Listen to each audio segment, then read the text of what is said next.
What's going on, y'all? Welcome back to another episode of Knowing is Knowing. I'm your host, Rashad Young, and as always, I appreciate you guys tuning in to a brand new episode. As we wrap up the new year, I wanted to honor all the guests that have joined, and I have a couple episodes I feel like you guys will appreciate. This first one today, I have Gia Kirk. In this conversation, we kind of sit around and learn a little bit more about her, identity growth, and the experience that shape us as human beings. To me, this is a grounded and honest conversation. It isn't centered around titles and what people do, but it's about perspective and lived experiences in the process of becoming, which I think Gia did a phenomenal job doing in this interview. Thank you so much, Gia, for joining. And as always, make sure you guys subscribe to the podcast on your favorite audio platform and make sure to check out our information in the episode description. Appreciate you guys. God bless.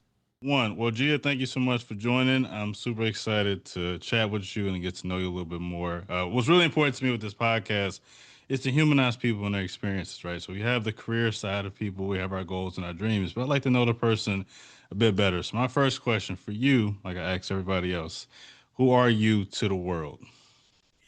Well, my name is Gia Kirk professionally, but creatively, I'm known as Gia Desiree. I'm a creator of all mediums.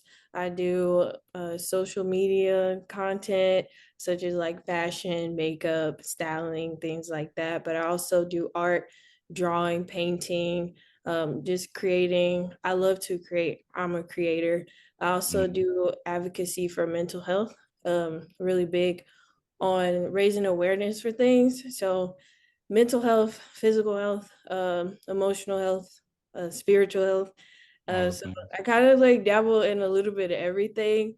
Don't like to confine myself to one medium. So I'm Gia and I'm a creator. Well, it was nice to meet you. I appreciate that. So, from a creative standpoint, how did we get here? Like, what did we fall in love with first? Did we fall in love with drawing first? Was it painting? Was it fashion? Like, how do we get to this point of being such a creative? It started with drawing. I drawing and writing. Mm. I've been drawing and painting and writing poetry since I was really young, like elementary school. You know, you write the rose of red, violets of blue for Yeah, mom. yeah, yeah, Yeah, yeah, yeah, yeah. yeah. But it just burst off from there. Um, Mm, I was not very open as far as like talking about how I felt my emotions, just because I went through a lot as a child. sure. I lived many lives for a young person. Um, but art allows me to express myself. I believe in 2020, I published a book, my first book of poetry, entitled The Stages of Heartbreak. And I really like to use spoken word and poetry to kind of express that, convey that for myself. Yeah, Drawing has always been like a party trick for me. It's like a hidden talent. Like I'm starting now that I have the resources to support my art yeah. to put more effort into it, just as far as like painting more and showing people my art and stuff. But yeah, I've kind of just been like my whole life, honestly. Okay, that's cool. Well, let's stick to the poetry side because I like to write poetry myself, and I'm Okay. actually putting out my own poetry book. Hopefully by the end of this year, that's the goal, or that's going to happen. I'm not going to say hopefully.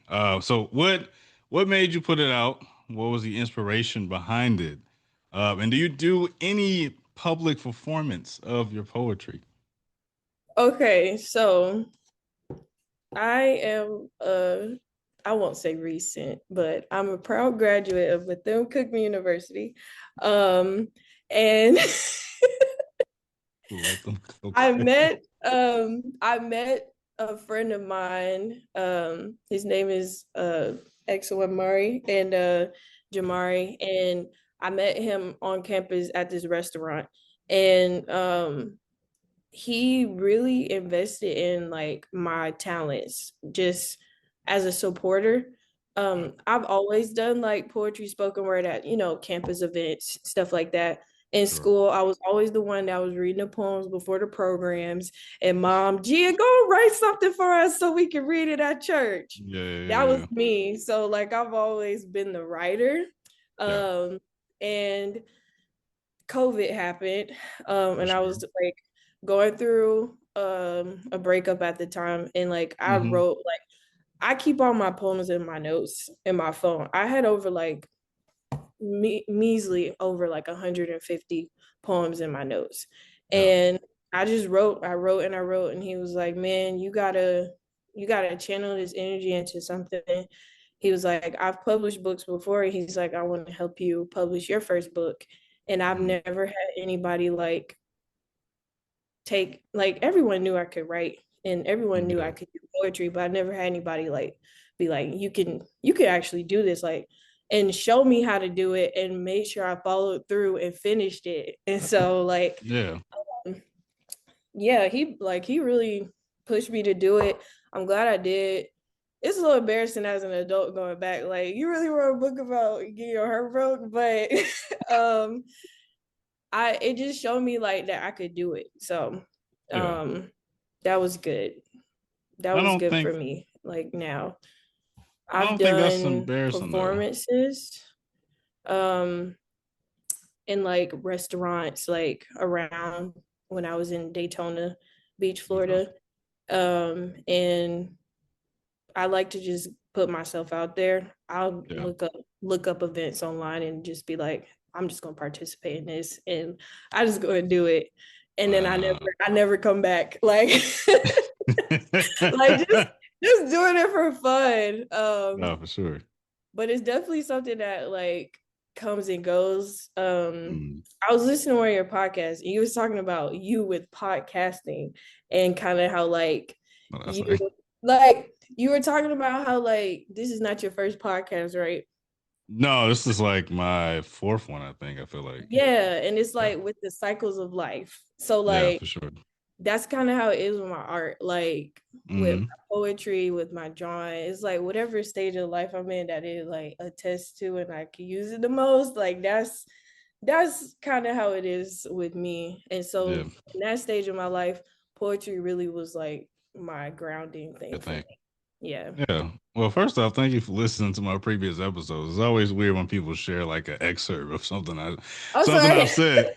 You I'm like, what gotta, do you you mean? gotta like, you can't come on somebody's podcast and not even listen to none of this. Like, You'll be surprised what people oh, do. okay. I want to go back to something. I don't think there's nothing wrong with writing about your experience. I mean, I feel like my book's about. My book's about a channel of experiences I've had, and I've had to rewrite it a couple times because of I think I was too open. I was like it was like a little too direct.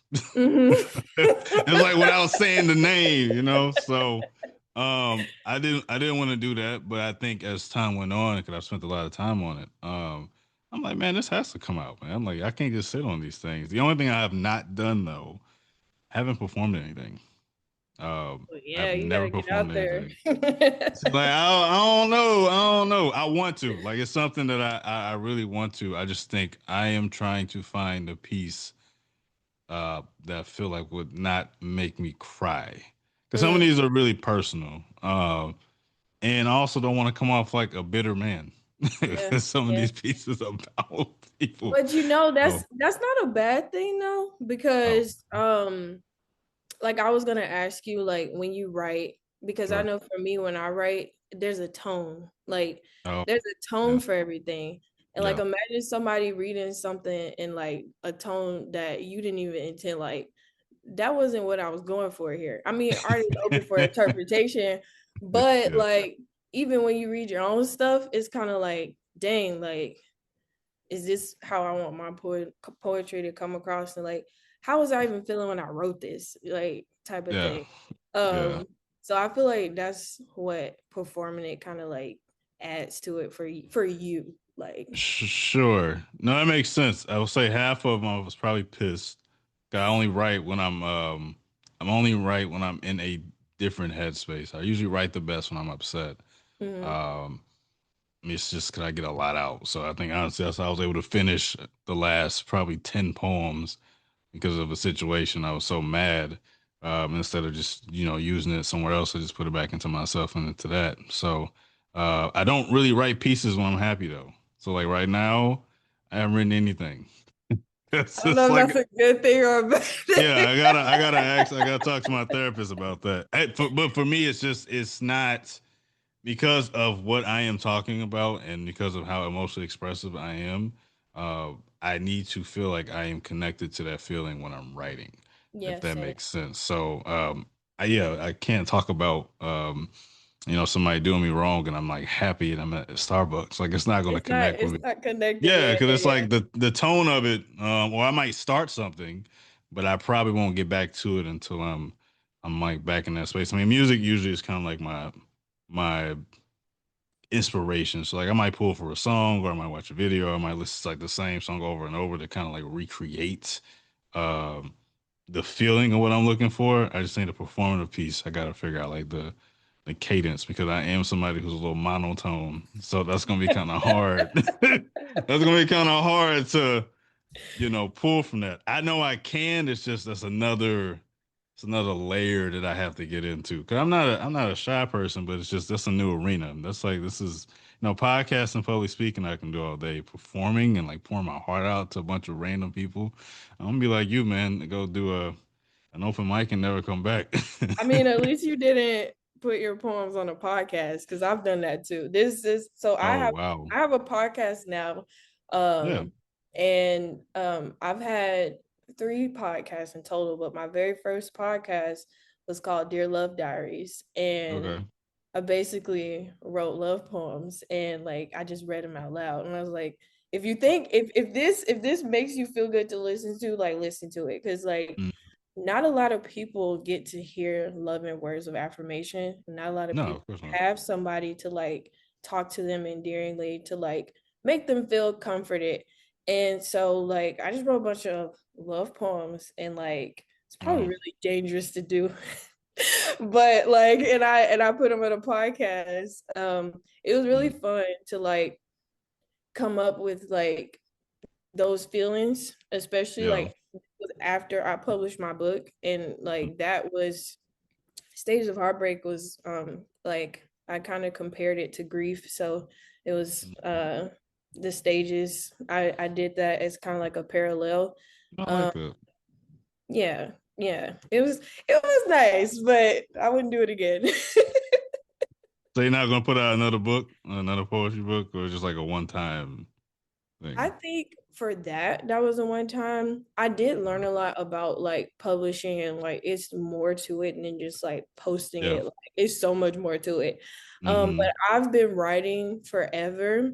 Yeah. Um, I'm a creative person, so we like to start things and then lose motivation For sure. for Yeah. years and then come back. So there are a lot of work in progress projects as far as like books, but Mm. that is one of a long-term goal that I have for myself to publish, whether it's like a memoir or like a fiction book, because I love writing fiction. Things Ah. like that. I love literature. I love reading and writing. So Okay. Well, I gotta it's ask. gonna happen. And all it is, I gotta ask then your favorite books. Ooh, this has changed so much. Yeah. Thanks for asking me this question. That was such a great question. Um, so it just depends. I grew up like in the library all the time. Like that was like my safe space. I was also a competitive reader.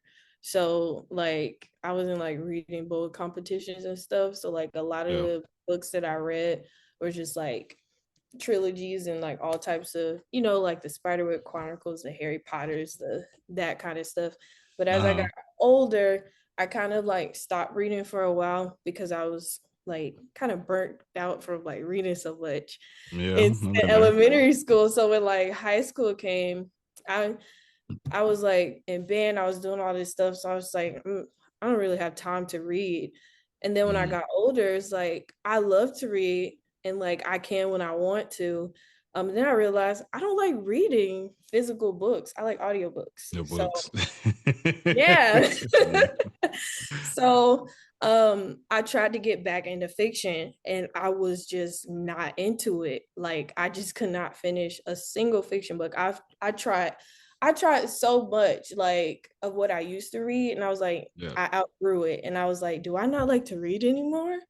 Mm. And then I was like, no, just go get your library card and just go walk around and find some stuff. So I started reading like self-help books, like psychological books, Mm. the 40 laws of power, the positive thinking, Joyce Okay. Meyer's books, like those kind of things. And then I was like, ooh, there's books written by psychologists.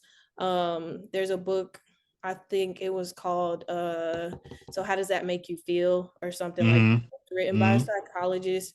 And it was basically him, he got permission to do it, different scenarios with all of his clients and how their Yeah. lives impacted his life as a therapist. And it was just so great to like get that perspective. And then I realized, okay, you like learning. So we're at that age now. So Yeah. Yeah. I Yeah. just kind of got into that. I wanted to read more books by Black authors, so I started reading books by Zora Neale Hurston. I started wanting to like read books about like socioeconomics and like Black politics and stuff like that. Yeah. I read The Invisible Man recently, so good. Realized that like a lot of things that culturally came from that book, and so that just made me want to read more books. And so Yeah. that's kind of where I am with books right now. I like, yeah, and I've started going on Book Talk and like getting book recommendations. Mm-hmm. If I watch a movie and it's based off Mm-hmm. of a book, I want to read Yeah. that book. So Mhm. yeah. All right. You kind of gave me a list, but I kind of got the. Let me see. Okay. My favorite one was Invisible Man and The Bluest Eye. Okay, I've heard Those of them two are both. my top two for this year so far. Sure. No, I've heard of those both. The Invisible Man, especially. I'm trying to think. Let's see if you read any of these books I like. You ever read The Four Agreements? Yes, yes. Okay. I haven't read it, but a friend recommended it. Okay. Um, I have a thing with recommendations because I have a hard time trying new things. So I have to like I'm working on that, but I I'm usually getting there like for write it sure. down and be like, Yeah. okay, we gonna get to it. Yeah.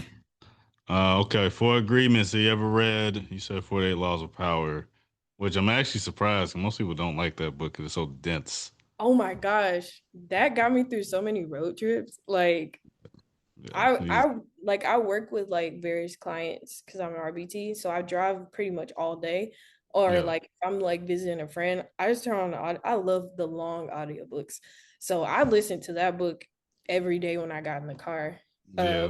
It It's a was dense book. Everybody just doesn't like it because it's so, it's not like Law One and like straight through. It's like Law One with a backstory behind it, and But then I like the backstory yeah, part. yeah, Like yeah, it wasn't even about the laws. It was like I'm learning historical facts at the same time. yeah. Like I thought that was the cool part about it. Cause at first I thought it was just gonna be like a rundown of like number one, number two, number three, and this No, is how you do it. But like mm, given the context was it made it better. yeah. Okay, so four agreements you have. You ever read The Alchemist? No, I've been listening to this podcast and they've been talking about the alchemist. Okay, yes. Um, you got me. Let me get my pen out. Look from an author to an author. I can tell you books that are beneficial. At least that's been beneficial for me. We had Four Agreements, The Alchemist, uh, The Seven Spiritual Laws of Success, the book I go to often, Hmm. um, The Way of the Superior Man, even though it's about a book catered to men, I think women should read it. I was just Uh, about to say, I've um I've been kind of shifting into like the genre of reading like men's books. yeah. Uh, just because like I feel like I'm not like I don't want to get too much into gender politics, but I think it's nice to like learn that kind of stuff too, just to keep like to be more open minded, if that makes sense. Like It makes complete sense. to understand points of views, to understand like you could better empathize when you understand like for Yeah. other people's perspectives. 100%. No, that book I am rereading currently. I feel like every time I find like I read that book at least once or twice a year, at Mhm. least, just to see like as a man, what have I done and how many of these things have actually applied to my life and other things like that. Okay, this one gets a little tough. Um, I mean, you got Battle Cry, Cry Like a Man by Jason Wilson. That's a black author.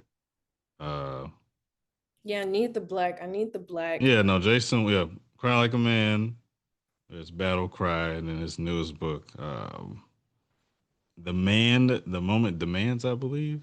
That's the one I'm also reading as well. Um, he's one of my inspirations. I don't use that word lightly, but he's one of the few people that, because we kind of I'm doing a similar path, just getting into mental health and tracking to be a therapist. Like the work that he does with young black boys, especially, really is it's really inspiring. So Okay. his books have really helped me out with that. I mean, there's so many others, but those are like the few that I've been reading. But I mean, the books that you've mentioned, I've heard of them. They're great. Fiction's always hard to get into. I got to listen to an audiobook with those, Yeah.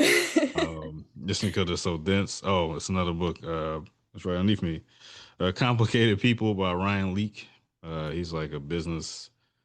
I won't call him a pastor, but he's like a faith-based guy, but just Mhm. navigating with complicated people and stuff like that. So, anyways, reading is a universal language. It was always cool when like people actually like enjoy reading because it's such a hard thing to connect with people about because our world is so it's digitized. We don't really Yeah. take the time to read, like you mentioned. Like Yeah. audiobooks has kind of been a thing, but the constant quest for learning, I think, is important. Okay, now back to you. You said you are a an advocate of various stages of health and wellness, so mental health, spiritual health, physical health. What about mental health, I guess, made you want to, I guess, be more of an advocate or promoter of that to the masses with social media? Um, so my upbringing was very interesting to say the least. If you want to give it a title, I would say Lifetime movie.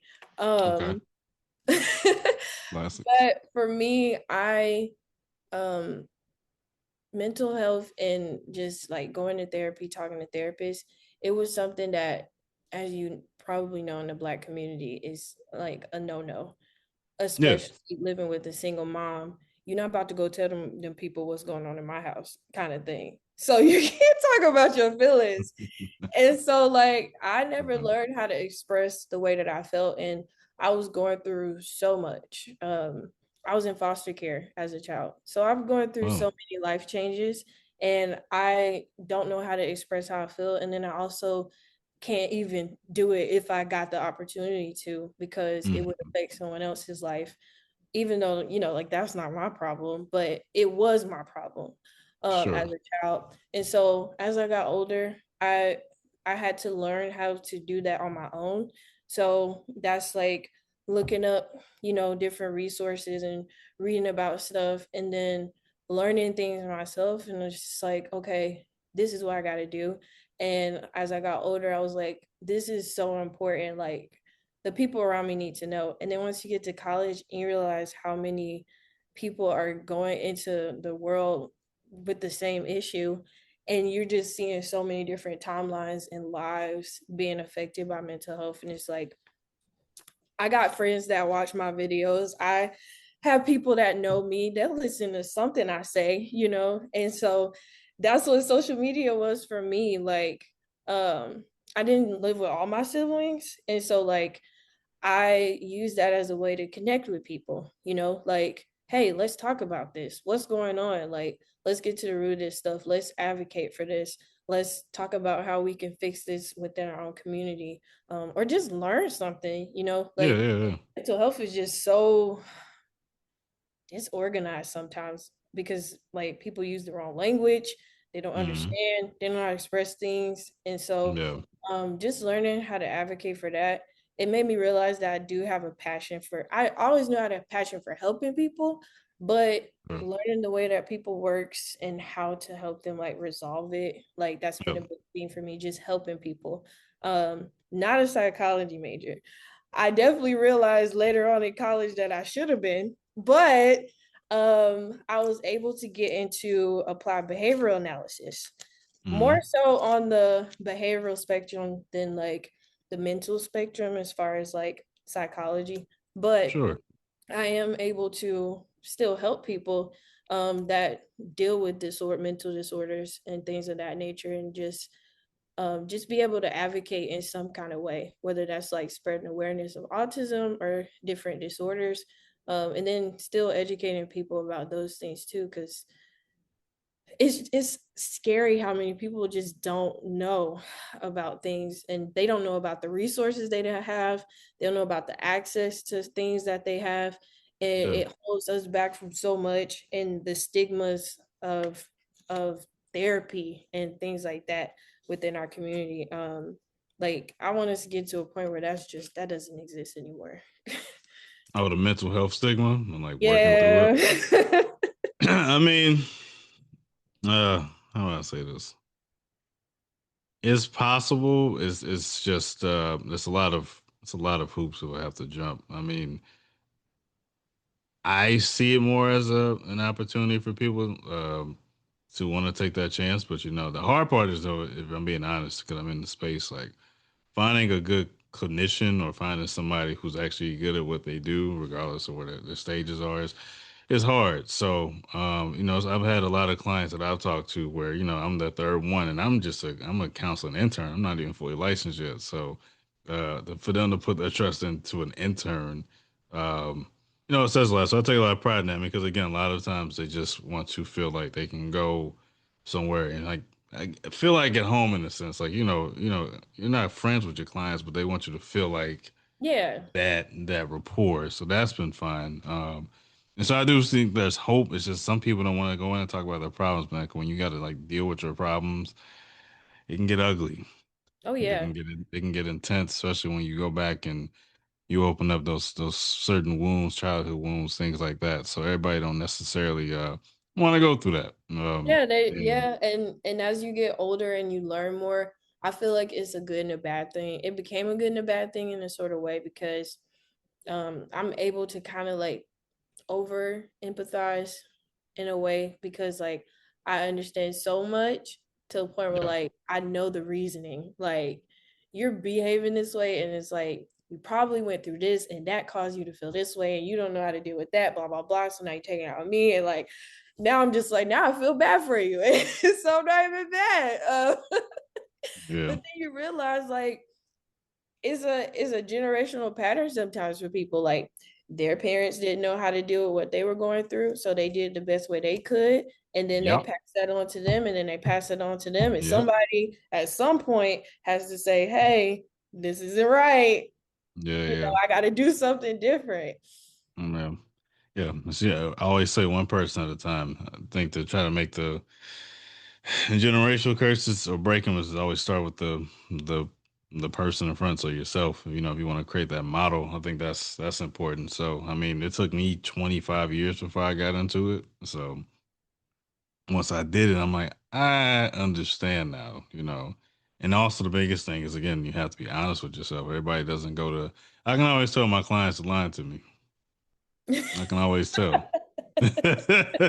Especially because a lot of my clients, at least the theme of things is centered around a lot of relationships. And I know when they be lying. I'm like, you definitely saw him last week.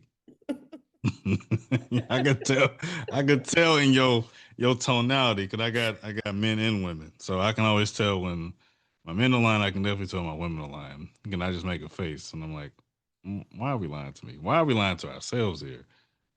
Because again, the objective is for you to at least better understand yourself. Like, I think people think that you go to therapy and you're going to be healed from everything.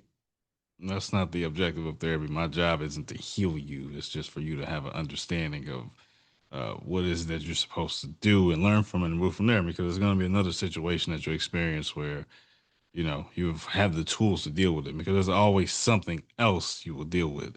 Um, so I think that's beautiful, man, that you're trying to do something to give people at least a better understanding. Again, doing what you can. I don't think you have to be a therapist to do that. It's just creating the awareness because, it's industry. It's not for everybody. And people get Mhm. burnt out relatively quickly because of the demands. Like therapists, barbers, I would assume beauticians, people working nail salons, like those things that require a lot of people all the time. Those are very overwhelming jobs because again, your presence matters to those people in different reasons in different ways. So, Yeah. burnout in those areas are relatively high. So, what do you say is your ultimate objective as a person within the next 10 years? Like, what is your long term goal and with all the things that you do? Um. So I want to start by saying like I my niche is life. So like, and everything I do is an aspect of life. And I feel like with content, just like being having a platform and stuff like that, like there's always like an end to a means to an end to like where you're trying to get to as far as that. Sure. Hmm. But my thing for me is that like I started authentic and I want to finish authentic. And Mm. so like I don't change where I started because of where I'm going as far Yeah. as like my things that I do and create is like, well, you were just saying you were doing this and like now you're doing that. And like, so are you gonna delete those posts and start over as this? No, that was that stage of life and this is this stage of life. Stage. Right. And I feel like I am forever growing and always changing and evolving, which I'm so grateful for. I was thinking about this earlier. Like, I'm so grateful that God sees something in me that He keeps allowing me to change and grow. Um, so much. I can't remember a time in my life where I felt stagnant. I felt Mm. stressed. I felt overwhelmed. I felt like I'm moving too fast, but I've never felt stagnant. And I'm very grateful for that. And I feel like in the next 10 years, of course, I want to be stable. I want to have a life that I dreamed of safety, security, stability, and then be able to do what I'm doing now, but more.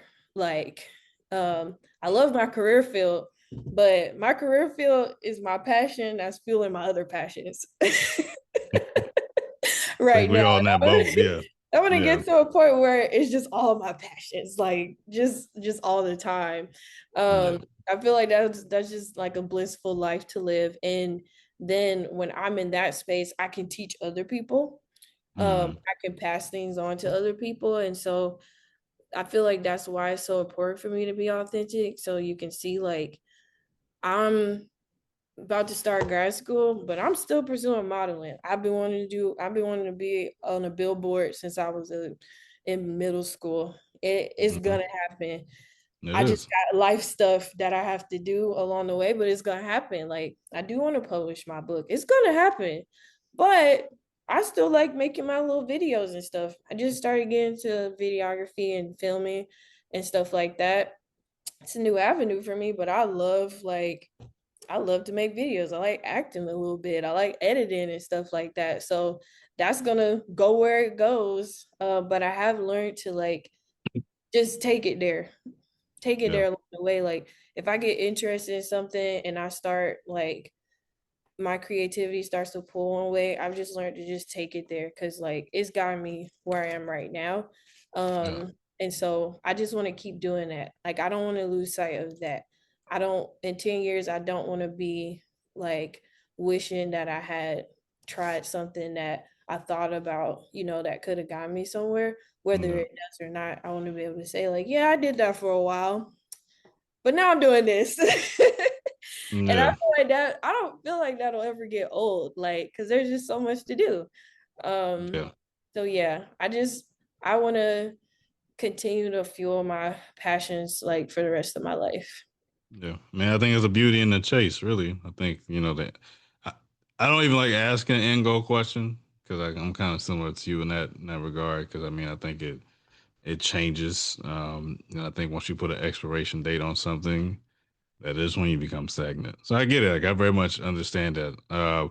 I hate editing, so it sounds like you're offering services. Uh, I if I there, love it. I when I tell you, I despise it with everything I have. I do.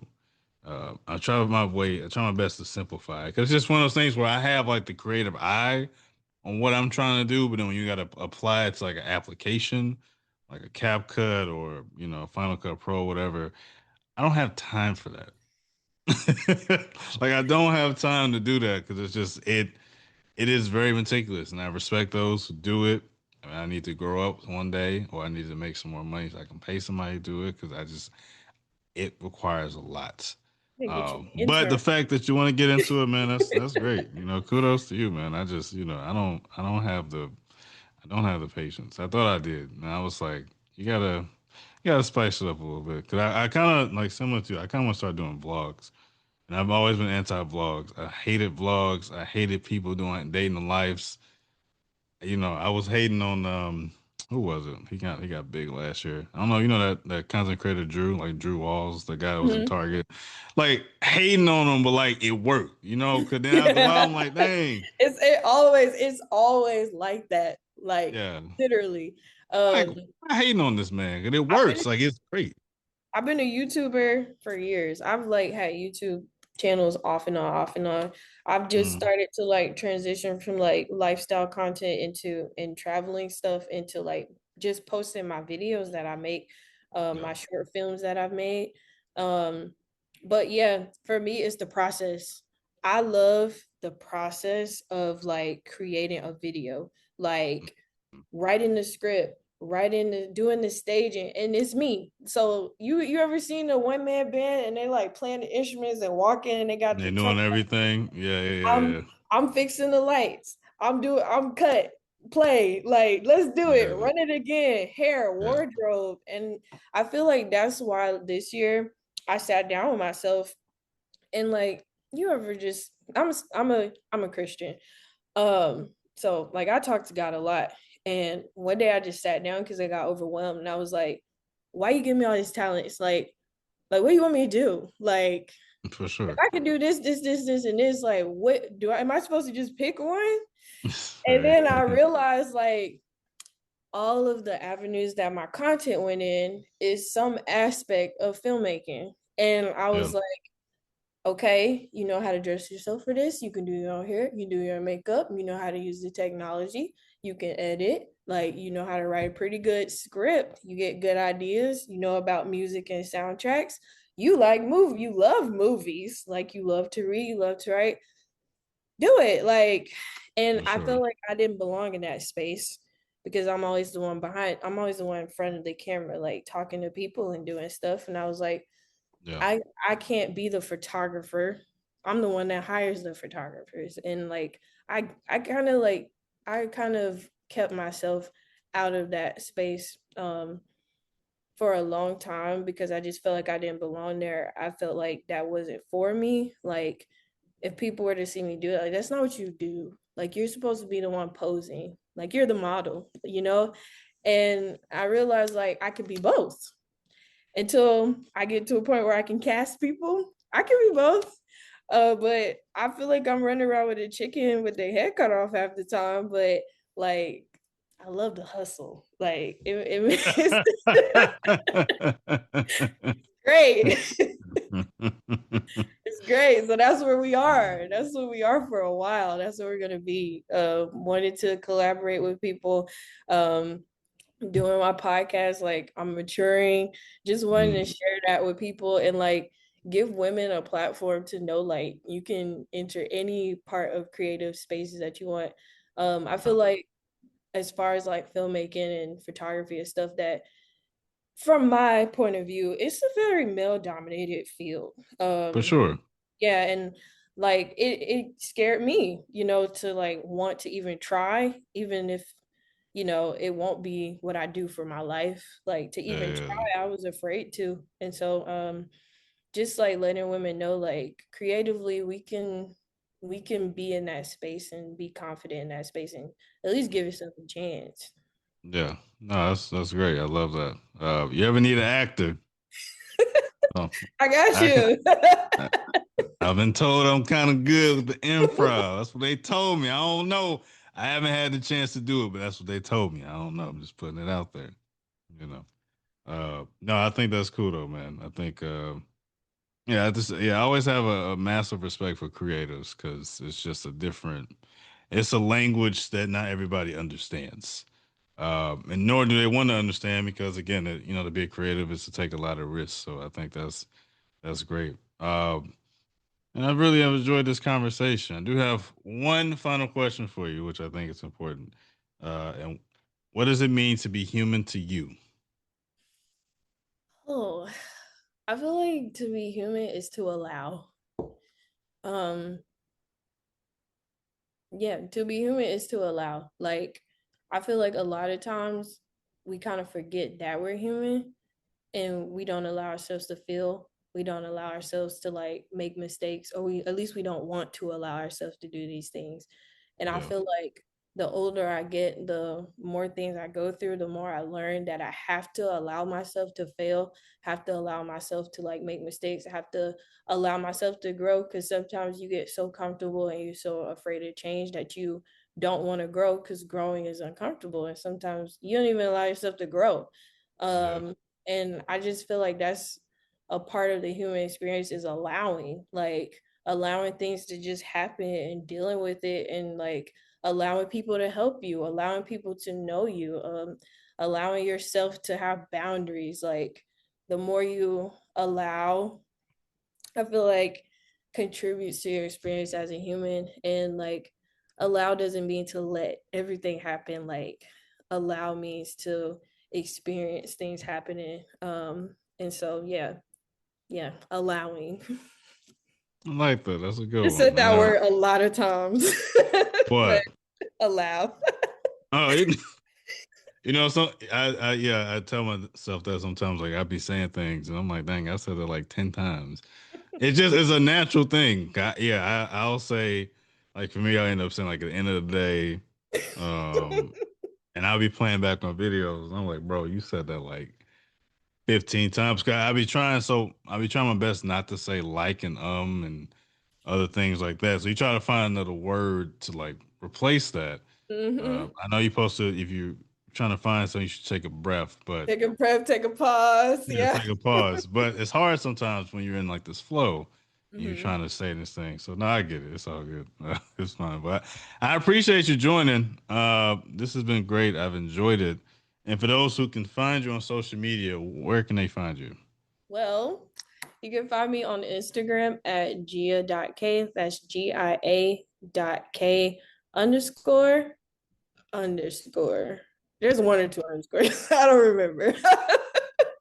That's so terrible. Or Also, my podcast I just started this year is the Now She's Becoming podcast. It's just a Black woman's journey of faith, growth, and change. yeah. And so that's something that I've been doing. Is two underscores. Yeah, Gia.k, two underscores, and the Now She's Becoming podcast on all platforms. Yeah. Yeah. I have to double check that and verify it. Well, anyways, all your information will be in the episode description, so please check out her stuff. I think that she has a great future ahead of her, and definitely sounds like a great vision on what she's trying to do. So make sure you support that. For those who listen, make sure to subscribe to the pod on your favorite audio platform, and make sure to continue to subscribe to me on YouTube. And also, if you always have any other guests that could be great for this show, please do.